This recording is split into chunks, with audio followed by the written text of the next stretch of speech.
Stitchery is a solitary task. One of the things that appealed to me about helping with this project is that though we would each work individually on our portion, these 7 parts would come together to make a whole. I'm not a particularly experienced cross-stitcher, but I did not want to miss the opportunity to help create this for our church, for this congregation. As others have told you, the colors were challenging to work with. There were 5 shades of brown plus black, 4 shades of orange, 2 of yellow, and something called blue-green very dark that I used to make a grand total of 3 stitches. Working in shades of brown and black was a little discouraging. My portion of this project didn't seem to match or coordinate well with what I saw of the others. I heard they were working mostly in shades of green. Alexandra teased that maybe I'd just fill in that one dark corner with a Sharpie.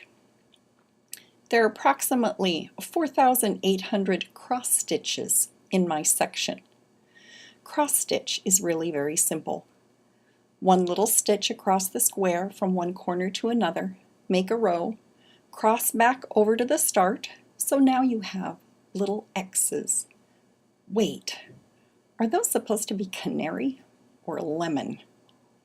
It required about 75 hours of work, and with 9,600 separate stitches, that's a lot of opportunity for error.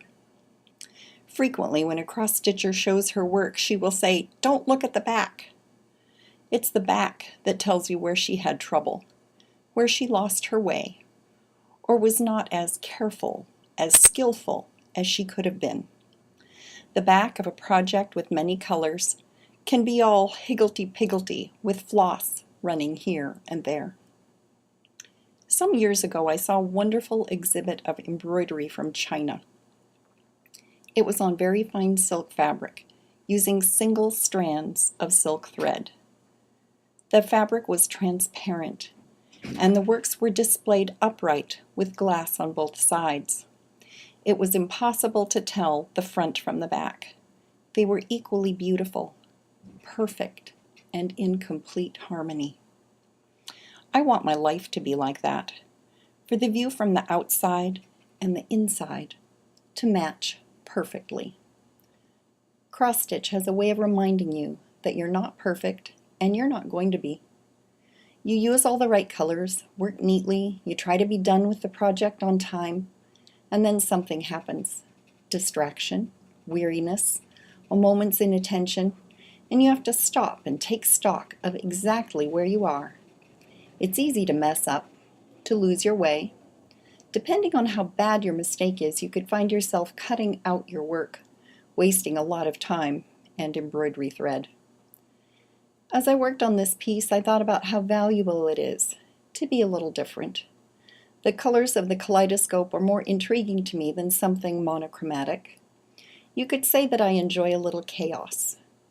But whether my life is cast in various shades of brown, or green, or orange, I strive to be the best I can be, to count my stitches, and not waste the threads that make up my days and my life, so I don't get lost, and I don't need to cut so much out.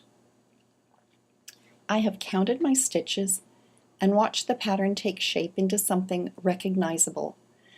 I have been stitched more closely to this congregation and to Christ. To me, this panel represents Psalm 119:105.